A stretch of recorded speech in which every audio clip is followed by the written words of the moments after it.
Hey, everybody, great to have you here tonight. It is Friday. Happy Friday. Boy, have I got a show for you. So, do you remember the story I told you about a 17-year-old boy who got a 78-year sentence for raping and strangling two of his 16-year-old girlfriends? But then the judge and the DA decided to knock that down to a youthful offender offense, and he got community service. Jesse Butler, it nearly blew all our heads right off. Just how could that have happened? The girl, by the way, one of the girls nearly died. That's what her doctor said. She was 30 seconds from dying. And she got surgery on her neck from the strangulation. Community service. Oh, and he's not allowed social media. And a few other check-ins. So if you were annoyed by that or angered by that, I say this often, I'm going to say it again. Pour yourself a bourbon, make it a double. Because we have another case tonight. Same county. Same court, same judge, same bull, you know what. Unbelievable. Some dude decides he can sex with a 13-year-old and try to crawl through her bedroom window and ends up getting a sentence of 10 years, but all he has to serve is 1 because the rest of it was suspended. So when he gets out, what do you think he did? Well, the charge was he went after a 16-year-old and raped her in a gas station. That one got tossed out. But then there was another minor that he was sexting with and violated his probation over and over and over and over again. Want to know how many times? 10. What is going on in this county? Payne County, Oklahoma. What's going on with this judge? State lawmaker back to join me tonight because there's something rotten in Denmark. And we're going to get to the bottom of it. And then, you know the case of Melodee Buzzard, this little girl with the electrifying smile, the cutest little thing. There's been a missing person case open for this little girl because it has been a long time since her family has seen her. Years and years and years. And it's been months since her school has seen her. And it had been weeks since there might have been a spotting. But now we have a brand new picture and surveillance. And tonight her aunt is going to join us with what she thinks may be happening in this case. Take a good long look at this picture. Police say this is little Melodee. It's the first picture in over 2 years of this little girl. But I hate to say where this is. It's a car rental company.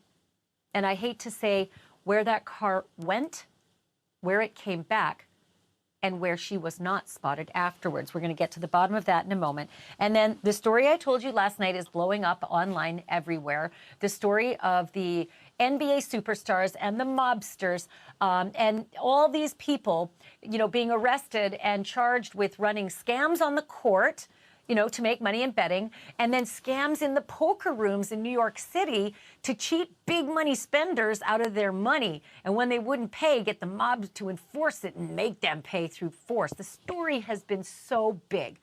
And the names were big and bold. You just saw the pictures of some of those guys. It's sports ball. I don't know a lot about basketball. But I'm starting to learn a lot about the mob. And tonight, I got a former mobster who knows a lot of names in those indictments. And he's got something to tell you about how things have changed. I had no idea. But what an enlightening conversation we're going to have. Don't go anywhere. That's coming in just a moment.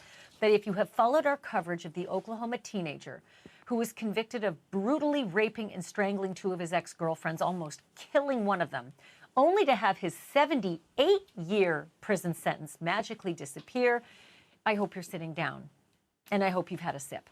Because we begin tonight with a sickening update to that gut-wrenching perversion of justice. It's another story, but from the same county, same court, and even the same judge, suggesting that the sweetheart deal given to that kid, Jesse Butler, I say kid, he's an adult. He's going to turn 19 soon, right? Committed his crimes at 17, but the whole, you know, adult thing he was raised to just went away, got knocked back down to youthful offender.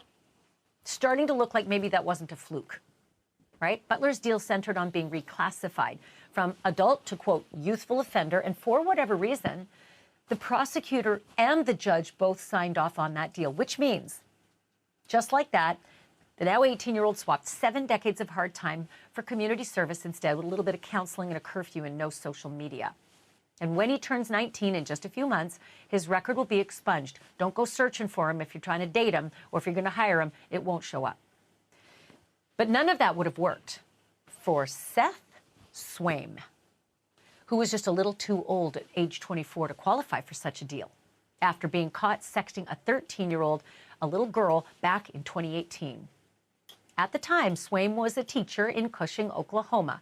Obviously, he isn't anymore. Police say he stalked a 13-year-old student on Snapchat and asked her to send him sexually explicit photos and then meet him in private. There's even, descriptions of him trying to crawl through her bedroom window. And a year later, he pleaded guilty and was given a 10-year prison sentence. Makes perfect sense to me. But wait for it and have another sip. That sentence was suspended.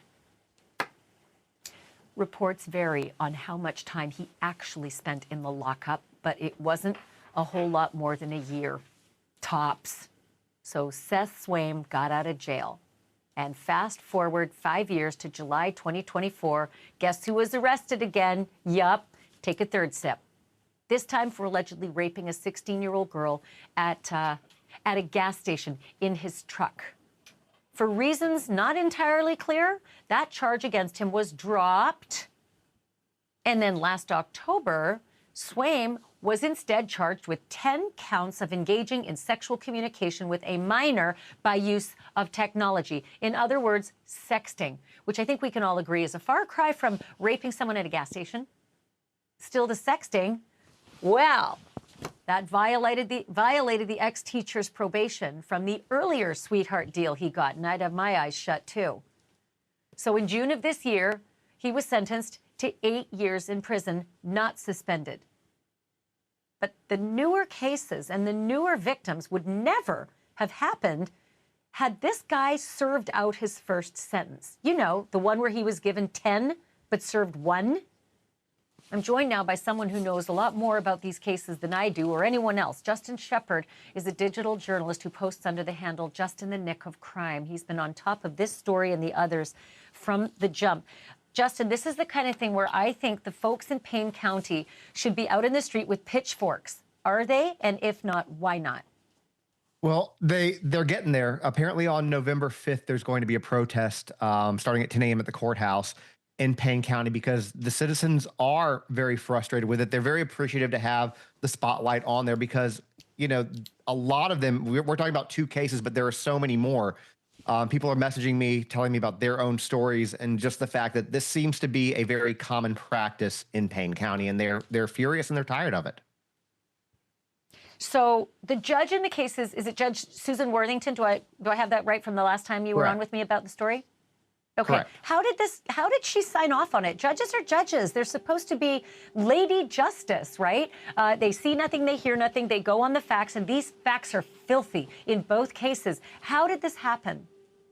That's a great question. And I think a lot of people are trying to figure out why this happened or how, because like you said, he was sentenced to 10 years. And you're right, there are varying reports. I've heard anywhere from 8 months to about a year and 4 months. Either way, not long enough. And then he gets out. And just a quick thing, so you're aware, apparently he didn't go back to jail. The violation of his probation was not the fact that he was sexting a 16-year-old girl, not the fact that she was raped. It was the fact that he got a DUI.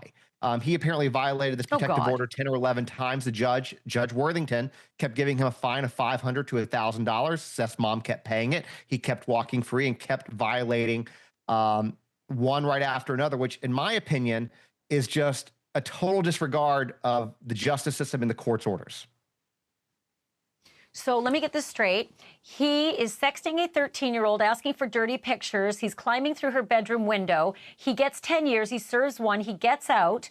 He's now maybe raping a 16-year-old in his truck at a truck stop, but that charge gets dropped. Then he's sexting with a minor. I don't know if it's the same as the 16-year-old or a whole other victim. And 10 times he violates his orders under probation, and they just slap him on the wrist. His mommy pays a fine, and he's free to roam about the cabin till he drinks and drives. That's what got him back behind bars, not the sexting with kids? Yeah, correct. The reason he's back behind bars right now, and he's in county, he's been in county since, my understanding, since like June 11th. They've not transferred him back to a prison. Nobody really knows why. But yes, when put him back behind bars, what the official probation violation wasn't the acts committed with these underage girls, with these minor girls. It was the fact that he was drinking and driving. Okay, so is there a trial? Okay, I'm trying to figure out what reason he'd be stuck in the county jail instead of going to prison where he belongs. And it's been 4 months. You said June. We're now at the end of October. So, is there a trial coming for what he did to the underage girl 10 different times by sexting with her? So there is litigation that's proceeding based on all of that. My understanding is in November, there is a status hearing, and that's kind of the next step. But that's kind of where it's at. There's not an official trial. Like I said, the next step is just a status hearing. And that's again, since all of this started, since his arrest again in June, where he had probation violation to now November, it's just the wheels of justice here are turning very slowly on this because a status hearing, that's going to be quick in and out, and then they'll set another date. Sounds like they got molasses in the spokes, for God's sake. Can I ask you about the rape charges? I said something's rotten in Denmark, and Yeah. I feel like that might be the one that's the most rotten for Swaim, certainly not for Jesse Butler. But is it possible that the rape charges could be reignited now that maybe the pitchforks will come out and people are eyes on, and now it's possible to bring them back unless they were, unless it were dismissed with prejudice? What do you know? So I don't have the full details on that. I would think that they possibly could now that there is a pretty large spotlight on Payne County, Oklahoma, on this particular judge. I know you had on Representative J.J. Humphrey the other night, and I spoke to him too the other day. He's looking to put together a grand jury on all of this. So I'm hoping that maybe that will cause some of this stuff to go the way it should and bring that charge back. Because at the end of the day, no matter what's going on, a 30-something-year-old man has no business being anywhere near a 16-year-old girl that way. And the other thing that I'll add to that as well is what I understand is that where he met that 16-year-old girl was at work, and the place of employment apparently, allegedly, knew that he was a sex offender, that he wasn't supposed to be near children, yet hired him at a place that teenagers worked. Well, there's a civil suit, and it shocks me. 10 violations of a protection notice. And that's just not enough for a guy who's already been sent away for 10 years and got a pretty little favor getting out in one. It tells you that he hasn't learned his lesson and he continues to violate, and it's not going to change. Justin, let's stay close on this on speed dial. I mean, just like I said, that representative you told me about just a moment ago, he said it's the tip of the iceberg, and he's actually coming up right after you. So thank you for this, Justin. I'll talk to you soon. Absolutely. Talk to you. Thanks for having me. Justin Shepard, he is just in the nick of crime. Run, don't walk, and follow all of his accounts because he is always way out ahead on these true crime stories. And now, like I promised, I'm joined by an Oklahoma lawmaker who is appalled by Payne County's justice and determined to blow the whistle. J.J. Humphrey joined us earlier this week to talk about the Jesse Butler case. Representative Humphrey, good to have you back. Thank you for this. Very good. Wow, you said it. You said tip of the iceberg just a couple days ago. I didn't think we were going to have another massive chunk of ice fall in our hands so soon. Talk to me about what you know about this second case. Oh, absolutely on the second case, but let me also tell you, you're missing several other cases. So this case you're talking about, the reason that the rape charge was dropped, my understanding, is that all of those VPOs, violations of protective orders, and I think there was 11, not 10. I think there was 11. And the victim went in and said she didn't want to push the rape charge, is my understanding, because they let this guy out and he continued to harass them, and they were just wanting to say, hey, we just want to be done with him. And so they dropped the rape charge, of which they have all this evidence and all the digital and all the phone messages. So they've got a great case. They got a great case on rape, but yet they do absolutely nothing. Now, he was a teacher, and there's another teacher. I forgot his first name. His last name's Morjohn, I think is what it was. I had it wrote and I've lost that. But Morjohn had 4 victims of rape, I think oral sodomy, and they dropped it down to nothing and gave about the same kind of deal, 8 months, a year, something like that, with all of these victims, and they've dropped it. at my understanding, all 4 of them had actions of oral sodomy against them, and they reduced it down to something like sexting. Again, one of the other cases I'm looking into, you have a DA. So one of their assistant DAs, a guy named Kevin Earthington, I think is how you spell that. Kevin Earthington. He's a former ADA. Somewhere around 2022, he was caught with 150 videos of child abuse. And so that case is still pending. They've done absolutely nothing with him.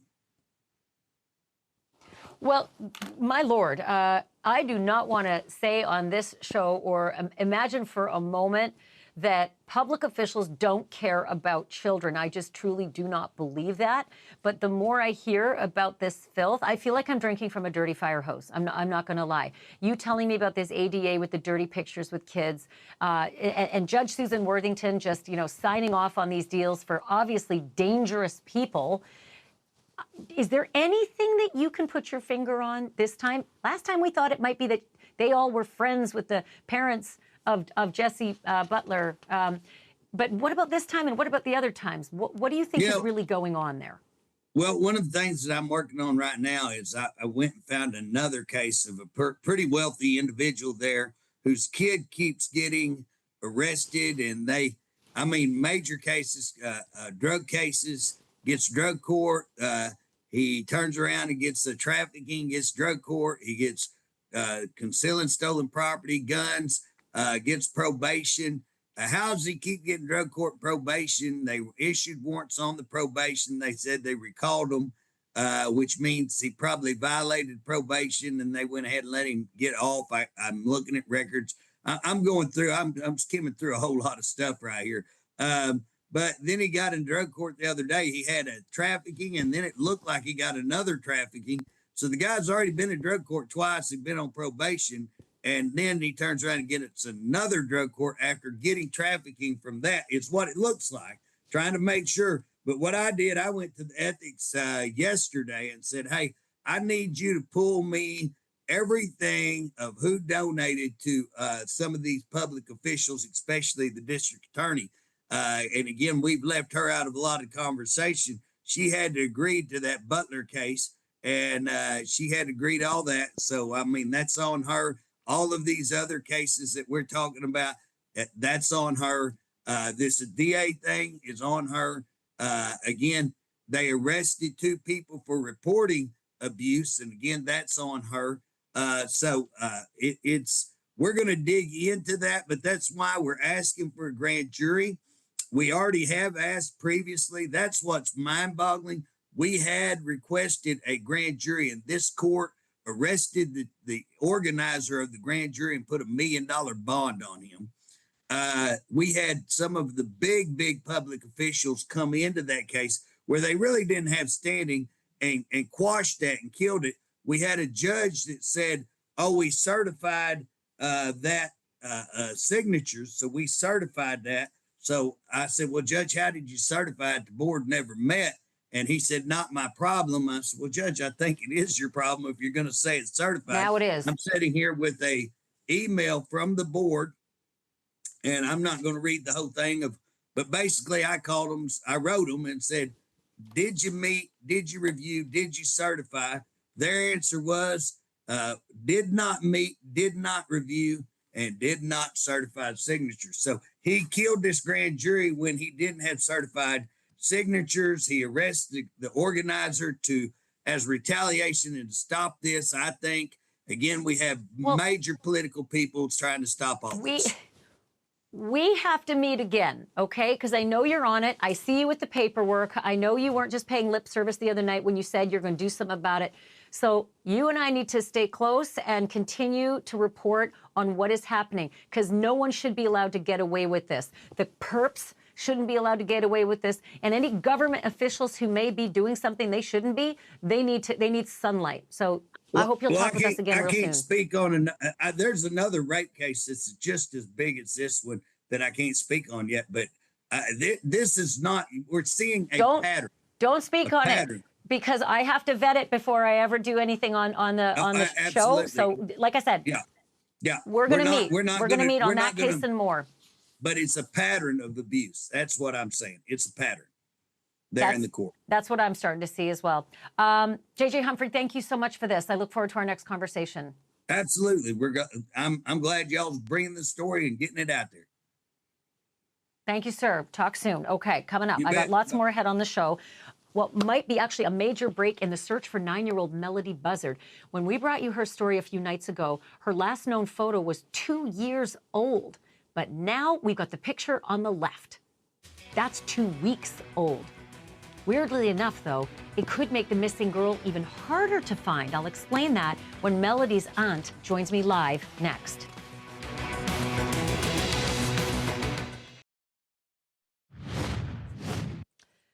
When little Melodee Buzzard was first reported missing by school officials in Lompoc, California, a week and a half ago, there hadn't been any verified sightings of the girl in a year. But then came evidence that the 9-year-old was spotted on a road trip with her mother, Ashleigh Buzzard, on October 7th. A road trip that took them to Nebraska and back again in 3 days. The trouble is, Ashleigh returned home to Santa Barbara County on October 10th without little Melodee. So police opened a missing child investigation, but they're not getting any help from Ashleigh. And now they're releasing a new photo of little Melodee from a California car rental office on the day the road trip began, again, October 7th. Police think that little Melodee might be wearing a wig in this photo, possibly to conceal her identity. Investigators say Ashleigh is, and I quote, known to wear wigs. They also say Ashleigh has not been cooperative in this search, nor provided any real explanation as to where her daughter might be since returning home without her. Relatives say the same thing. Melanie's dad is deceased, and his family says they haven't seen Melodee in years. Elizabeth Meza is Melodee's aunt on her father's side, and she joins me now. Elizabeth, thank you so much for being on with me. Let's just start with the breaking news, that picture that the police have released of what they say is Melodee at a car rental agency. Does that picture look to you like your niece? I mean, we haven't seen her in 4.5 years, so what we know her as, I mean, she was just a little 4-year-old girl when we known her. But that nose definitely, reminds me of her dad's. So yeah, it does look like her. And your late husband's brother was Melodee's dad, and he died in a motorcycle accident when she was just a baby. So was that when Ashleigh cut off the rest of the family and wouldn't allow anyone to see her? That was when it started. Her mental health declined even more, and she just slowly cut everybody off even more. We did have a little bit of contact. I know my husband got in contact with her at one time and said, if you don't let the family see her, at least let my mom see her. And we saw her one time, I believe it was after her birthday, after Easter. My mother-in-law had presents for her, and she did come over with her. But you can definitely tell at that time Ashleigh was unwell. She had her hair very short, like a buzz cut, and she was at that time wearing a hood. And she didn't stay for very long. She told my mother-in-law, I can't do this. And she took Melodee, and that was the last time we seen her. Well, this is what's so frustrating is that, with reports like this and the fact that no one's been able to see this girl, where has CPS been in all of this? Like, I want to say it's a massive failure. If it's been months since she picked up her assignments from school, if the family has said there was rotting food in the fridge that she might have been trying to feed this girl, if she refuses to answer the police, if she refuses to talk to family, what are the CPS officials saying to you about this? They really didn't have much to say. They contacted me and they asked if I knew her whereabouts. And I said, what do you mean? We were told that she was adopted out. Is she okay? And they said, we can't tell you that. It's an active investigation. We're just calling to see if they've gotten in contact with you. And I said, no, I have not seen or heard from them. And I said, again, is my niece okay? and is she missing? And they said, we can't give you that information, but if they get in contact with you, please let us know. And no longer than maybe 15 minutes after I hung up with him, I opened Facebook and there was a missing person post. Oh, man. So listen, my first question to you in this interview was, does that look like little Melodee? Did anyone from the police call you to ask that same question? Have they kept you in the loop at all, or even asked you to be a part of this investigation? There is a detective with the sheriff's department that called, and because I had left a message and my mother-in-law had left a message, and he called and he said there was a lot of leads, and sorry for not getting back to us right away, but they were working over the weekend, working on leads, and that was on Wednesday. And he just apologized, but he did say they were working on it, and then that's when the FBI came in. And they hadn't had this picture yet, and I asked him if we could review the video, and he said unfortunately they couldn't show that to us at the time, but then they released it today. So the next big question I'm going to ask, and I hope the police have asked, and I'll get to that next, but does Ashleigh, her mother, have any connections that you know about in Nebraska? No, not that we're aware of. I know that the mother was asked, and she had no clue either of anyone that lived in Nebraska, but we don't have contact with the mother or any of Ashleigh's family. So Ashleigh's mother knew nothing about her daughter's contacts in Nebraska, and yet police say there was a 3-day road trip from Lompoc, California, where they live, to Nebraska and back again, and that the last time they saw Melodee, or who they think might be Melodee, this little girl in the picture, was in this rental agency in Lompoc before the 3-day trip happened, and that Melodee didn't come back. So have the police asked you about knowledge of Ashleigh's contacts in Nebraska, or what connection she might have to Nebraska? Yes, the detective asked me, and I said no, I had no idea, because I haven't talked to Ashleigh in a long time. So, and when we did communicate, she never mentioned anybody in Nebraska or anything like that. But that was when she was pregnant with Melodee. So that was 9 years ago. She was never one to have long conversations. Well, this is just so incredibly mystifying and sad all at the same time. Elizabeth, stay in touch with us on this one. We want to continue to talk to you about this case because we think that there'll be more developments. Okay. And so hopefully we can get that picture out there and help to solve this. Thank you for being on. I really appreciate this. Yes, thank you very much. Our whole family's praying for her safety, and just if anybody knows anything, please call the tip lines and, just let us know. It's never too late to call. Yeah, well, you know what? We're putting that up on the screen. Elizabeth, thank you so much.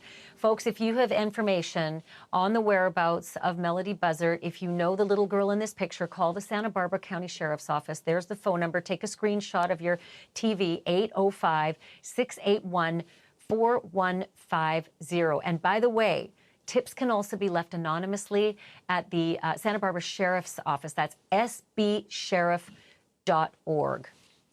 We'll continue to follow that story, but coming up next, I don't typically think of New York crime families as shaken in their boots. But after the FBI arrested a host of bold-faced names in a cross-country sports and poker scam, I'm not so sure anymore. The feds say that you can follow the money all the way back to the wise guys in New York. Joining me next, a former wise guy from New York, an enforcer who's thick as thieves with some of the guys rounded up, like Fat Nick. So how worried are people like Fat Nick? I'm going to talk to the wise guy coming up next.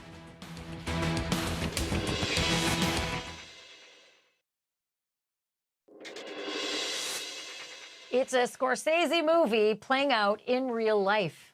If you got the headlines about this week's splashy FBI crackdown on high-end poker cheats and NBA game rigging, you may already be imagining the screenplay.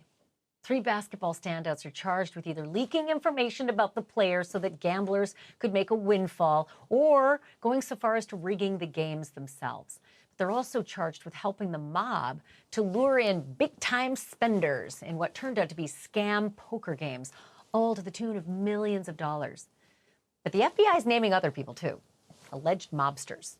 Maybe not so famous, but more than 30 of them who cops say hail from 4 very famous New York crime families. And when my next guest skimmed over the indictment, he knew the names. Gene Borello used to run some of those big money poker games when he was an enforcer for the Bonanno family. He once even shared a defense table with one of the guys they hauled in yesterday. Back then, they were both charged as teenagers. Gene, good to have you back on the show. When I found out that you knew some of the names, I had to get you back on the program. So who was arrested that you know? What do you know about them? I grew up with Fat Nick Minucci. I know Angelo Ruggiero very well. He's actually the tough one on the indictment. I know Joe Lonnie. Me and him didn't get along. Ernie Aiello was a part of my old family. I know a lot of them, and I looked at the indictment, and, it's typical for the government to, make a big spectacle out of it. I mean, it's not a usual organized crime case where, mostly on this indictment, you're just seeing gambling. It's not really an organized crime case, but I guess that's what they'll say it is. Fixing sports betting been going on for 50 years, rigging card games just like casinos do. We're no different than casinos. They rig it too. So, I mean, it's not like we're doing anything different than them. But I look at this indictment, and it's very exaggerated, as usual, as they do. And they run with names, and they try to make it bigger than what it is. That's the truth. So when I talked to you earlier about Fat Nick, I love the names, by the way. I mean, it just sounds like it's right out of the movies, but things seem to have changed with the millennial mobsters. You said Fat Nick. You can't even understand why he's been grabbed because he's not even an active member anymore. He's no good. What does that mean? He was labeled no good on his last case. He was my co-defendant back in the day on the 9/11. September 11th, we all were locked up for what happened on the World Trade Center. And he stood up there. Then he was locked up again in 2005. Me and him were selling fireworks together. 2 days before 4th of July, he was locked up for a serious hate crime in Howard Beach. And he told on his co-defendant, Anthony Ench. He's not even supposed to be around. So I don't know how he's even on an organized crime case. So let me ask you this. When I was reading through the indictment, I was waiting to hear, the thing that you see in the movies, which is, listen here, I'm going to take you out at the knees if you don't pay us. And then they take you out at the knees, right? Right. But the only thing I got to was like some guy got punched in the face. Have things really changed when it comes to how the mob, enforces and gets their money back?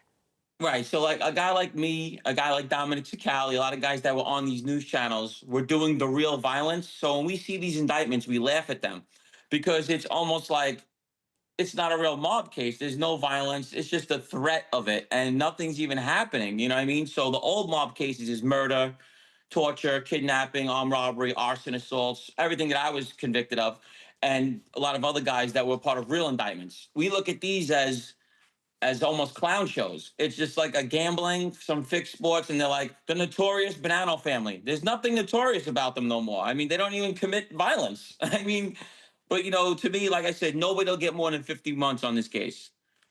Nobody. Yeah, I mean, we're used to, it's interesting you say that because we're used to hearing about, organized crime violence, like, people who are getting their heads cut off with cartels and awful tortures and all the rest. But I feel like we haven't had stories like that for a very long time with the mob. Is that just because I don't know about them?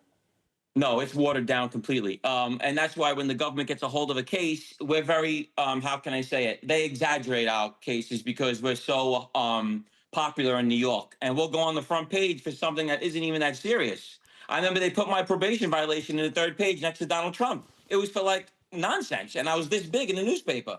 That's just what they do with organized crime cases. And they run with names like Angelo Ruggiero, who I know since I'm a kid. He's legit tough. But at the end of the day, it's more about who his father was. He's Quack Quack's son. That's John Gotti's right-hand man. So they'll make a big deal about it because he's Quack Quack's son. That's it, really. There's no more killings and bodies being buried and real mafia stuff. It's all watered down. It's like a college fraternity just doing some sports, honestly. So I got like 10 seconds left, but I got to ask you, it's almost a yes or no here, but you think this is going to make a dent in the illegal poker gaming business with the high-end stakes in New York City? They're starting a new one right now as we speak. No, no. Gene, Gene, I love our conversations. I appreciate how Yes. candid you always are. Thank you, and I look forward to talking to you again. All right, take care. You too. Have a good weekend, but not too good. Okay, coming up. So listen, by the way, I want to tell you, but Gene, he's got a really cool book, and you should check it out. It's called Born in the Life, the story of an ex-Bonanno family mafia enforcer. It is available everywhere. He's got some stories in there to tell. All right, that jaw-dropping jewel heist at the Louvre Museum in Paris got a boatload of headlines, and rightly so. But a mall in South Florida hasn't had the best week either. Thieves made off with hundreds of pairs of high-dollar sneakers, and they're maybe not the crown jewels of France, but the bigger mystery is, how did they get themselves and the hundreds of boxes of shoes through a tiny little hole no bigger than a shoebox? You got to see this to believe it, and you're going to see it next.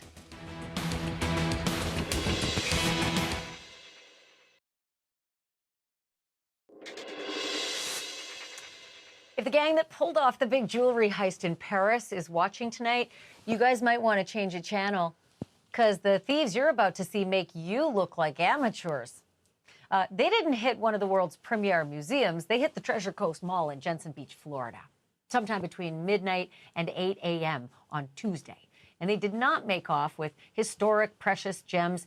They instead stole hundreds of pairs of sneakers worth an estimated $50,000. But it is how they did it that makes them masterminds. It was sort of a novel twist on shoplifting. The crooks actually cut through the mall's concrete roof. You see the hole there? See it? Look at the hole next to the shoebox. See how it's almost the same size? They cut through the concrete roof, and then they lifted the goods out, possibly just one shoebox at a time, hundreds of times over, because how else are you going to get all those shoeboxes out such a tiny little hole?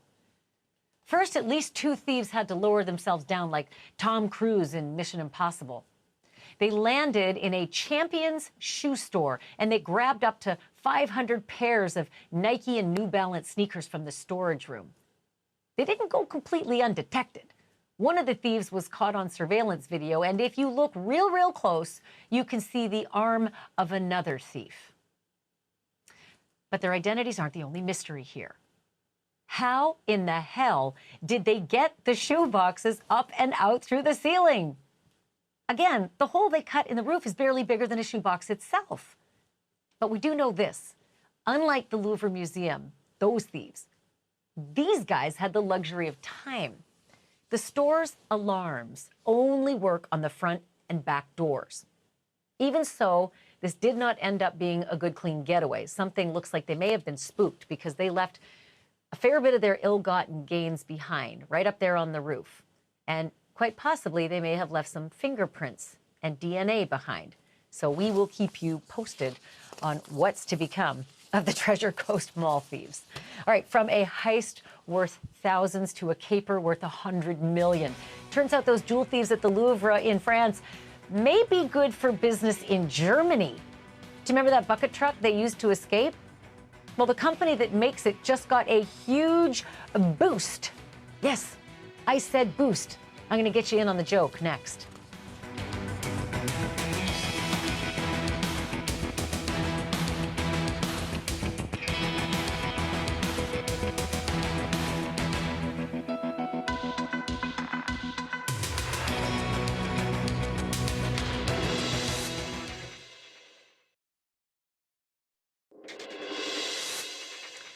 Clearly, the audacious daylight jewelry heist at the Louvre Museum in Paris last weekend was a windfall for the thieves, who, as far as we know, have yet to be identified, let alone caught. But they are not the only ones to see an opportunity and pounce. The German company that built the ladder truck that was used to boost all those treasures, they could have laid low and waited for this whole sordid mess to blow over, or they could have used this caper as a marketing opportunity. And wouldn't you know, they chose option 2. Meet the team at Bucker Maschenwerker. As it turns out, the jewel thieves had stolen their rig before the heist. But barely 24 hours after the heist, the company saw and licensed a photograph of their truck at the crime scene. And soon after that, they rolled out this online ad with the slogan, "When you're in a hurry, Bulker carries your heavy treasures quiet as a whisper." The CEO says they acted only after making sure that nobody got hurt in the break-in, and they haven't actually specifically advertised in France either. And while it is too soon to tell whether this cheeky little ad is helping to boost their sales, the campaign itself is a runaway hit. In the comments, it says, and I quote, "Oh, the Germans do have a sense of humor after all." That might be my favorite part of the story. Also, Bacher Maschinenwerker. I'm not sure I did that pronunciation justice. Okay, coming up on my podcast, Drop Dead Serious, make sure you check it out because I've done a deep dive into Jeffrey Manchester. And if that name sounds familiar to you, or if it doesn't, yeah, he's the roof man. He's the guy that Channing Tatum is actually playing on the big screen. He's the guy that was ripping off McDonald's restaurants by cutting through the roof until he was caught and jailed and escaped and lived in a Toys R Us. So, like I said, I got a big story on Drop Dead Serious. Also have updates on the Melodee story and that huge sports and illegal gambling, bust by the FBI. All that on Drop Dead Serious. In the meantime, please have yourself a really good, safe weekend. Emphasis on the safe, because I don't want to be reading about you on Monday on this show. Meantime, stay tuned. Cuomo is next. Thank you for watching. Subscribe below and download our NewsNation app right now on your phone, and you will get fact-based, unbiased news for all Americans.